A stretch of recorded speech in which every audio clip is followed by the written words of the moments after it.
Nothing changes and nothing changes, man. In order for something to change, there needs to be change. Well, I'm afraid to make a change, and I'd say, well, that's okay. That's understandable. How afraid are you of not making a change? Let's make a little vision of that. You're 35, you hate your job. What's the consequence? You're not motivated, you don't want to get out of bed in the morning, you're starting to get depressed, you're getting bitter, you're getting resentful, you're getting cynical, you're amotivated at work, you're not doing a very good job, and you're starting to shrink. Now play that out for 10 years.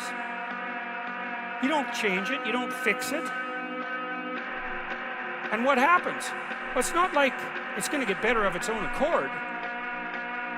What's going to happen to you? Well, for sure, at minimum, what's going to happen to you is you're going to be in the same situation, but 10 years older. And if you can't get out of that situation now, what the hell makes you think you're going to get out of it in 10 years? If you will change, everything will change for you. You don't have to change what's outside. All you've got to change is what's inside. To have more, you simply have to become more.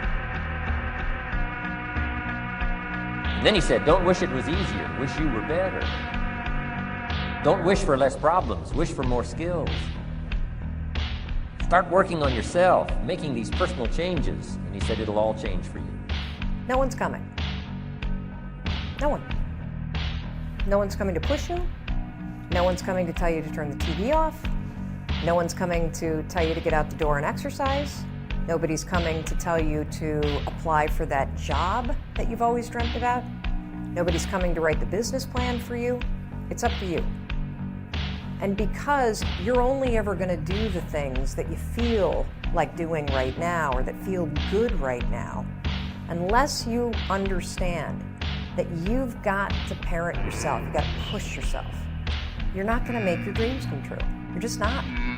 We're not wired that way. You weren't born that way, you weren't that way when you were growing up, and you're certainly not that way as an adult. And there's a tremendous amount of liberation that comes when you accept the fact. Opportunity meets preparation. That's something a lot of people talk about. I'll tell you what I believe in. I believe that there's so much opportunity at all times that it's actually preparation. Everybody prepared finds their opportunity. Yeah.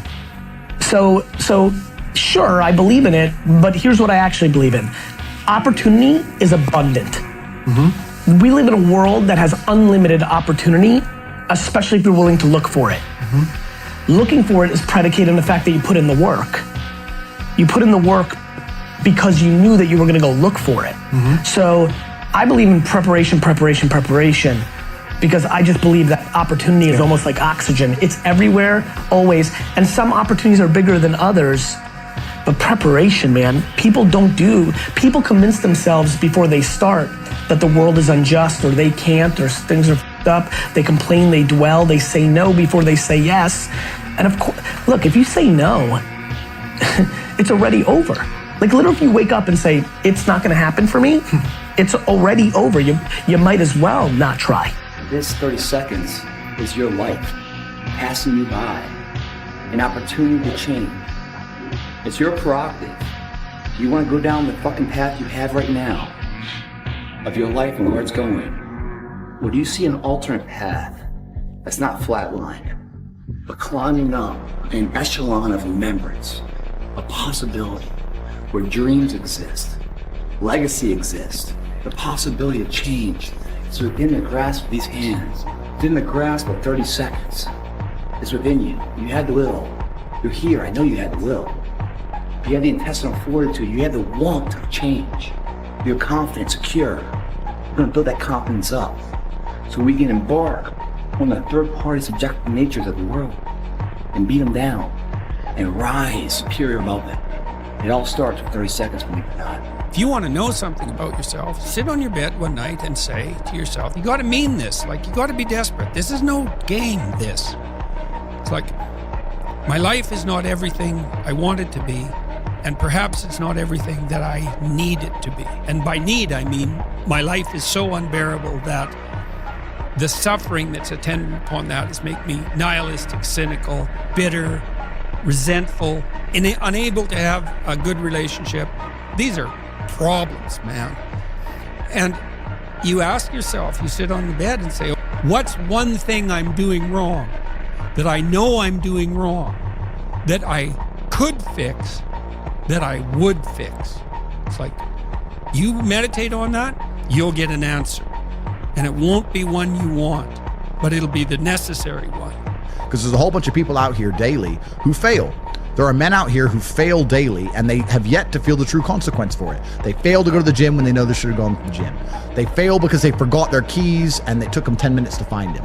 They fail because they replied to a question they got sent on WhatsApp the wrong way. They fail because they didn't smile when they were supposed to. They didn't say please and thank you to that person who helped them. They fail because they didn't say hi to that girl who's looking at them out the corner of their eye. They just fail perpetually. They go through life missing every opportunity and just failing. And somehow we've built a society which is so soft and God is so giving and so graceful that they still have a place to eat and somewhere to sleep, and they're still surviving. Before this society, truthfully, if you were that level of failure, you would be dead. None of these men out here are fit. Their mindset isn't fit. Their reality isn't fit. They're failures. They're failures. And they're just failing every single day. You've been failing your whole life. That's all you've done is fail. There are 2% killers like me, and everybody else, amateur. There is a way out. That there is a way to do more, to get more, to obtain more. But I personally don't want to lose all that I've been able to get. So I need to make sure that I do everything to keep it. We're all writing a book. What's your book look like? What does your fucking book look like? Like your life is a book. You got a bunch of chapters in your book, but when they close that book, how good was the book?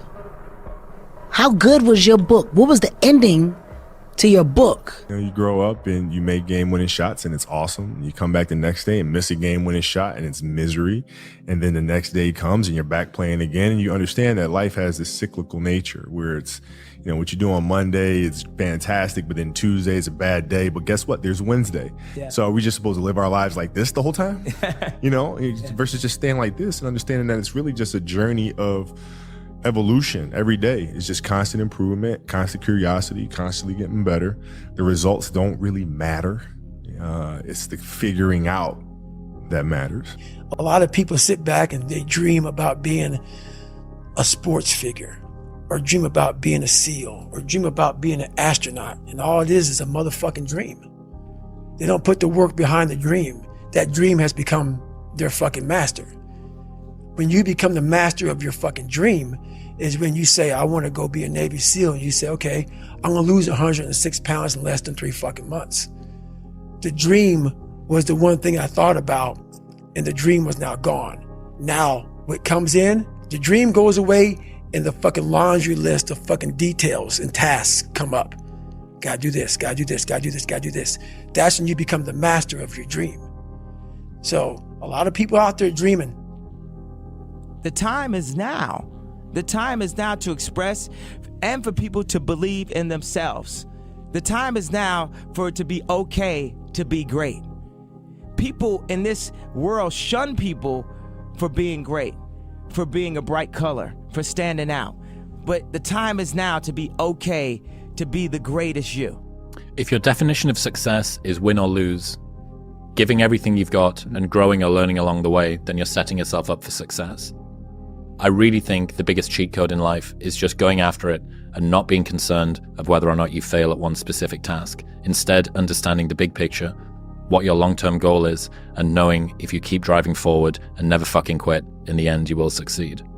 When you're not willing to do something, but you have to do it.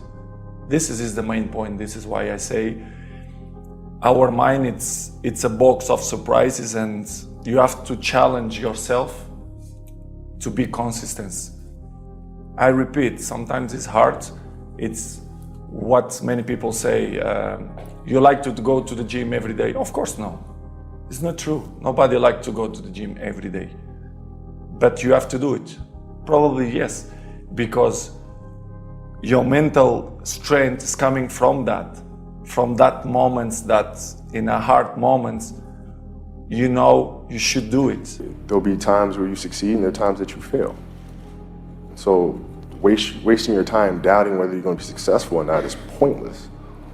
It is. I mean, you just put one foot in front of the other You control what you can't control, and then you see what the outcome is, right? If you win, great. You're going to have to wake up the next day and do the journey over again.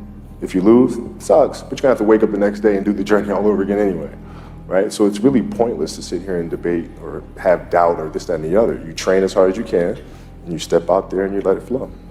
Is that when it feels scary to jump, Ian, that is exactly when you jump. Otherwise, you end up staying in the same place your whole life. And that I can't do. The reason why you're a loser, and the reason why you're not fucking making it, and the reason why you're trying to go to all these, I go to all these fucking conventions, speak all the fucking time. I look in the fucking audience and these people sign up fucking every year to go to a convention, thinking they're gonna learn something fucking different. No, you're lazy, you know exactly what to do. Because even me, in my state of, I can't read and write, I knew exactly what to do. It just sucks doing it. It sucks to do it. It sucks to wake up every morning of your life and say, God, man, I'm not smart. So guess what I gotta do? I gotta study the same shit that I got one of the highest scores in the nation on. That real me back here every fucking time is saying, that ain't you, bro. That ain't you.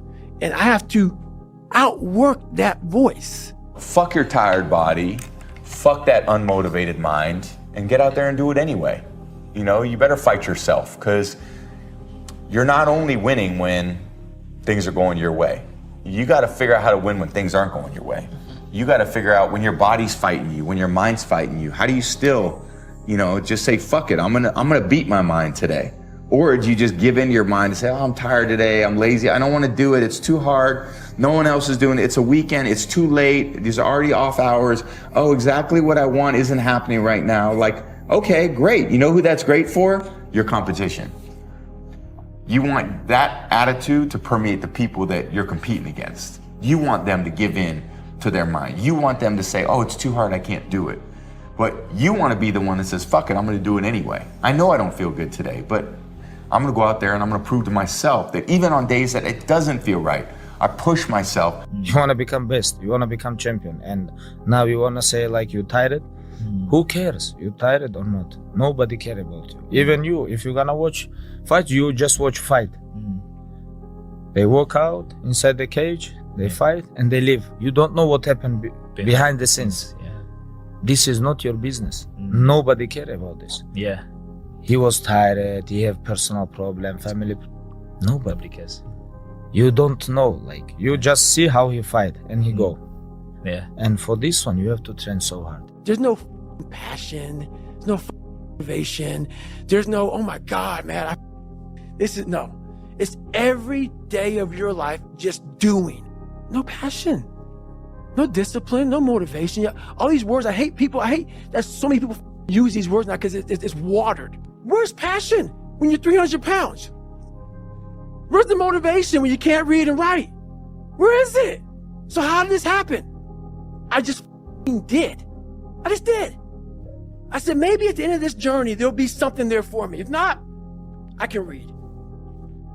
If not, I'm 185 pounds. There's no magic potion. All those words are overused. They're bullshit.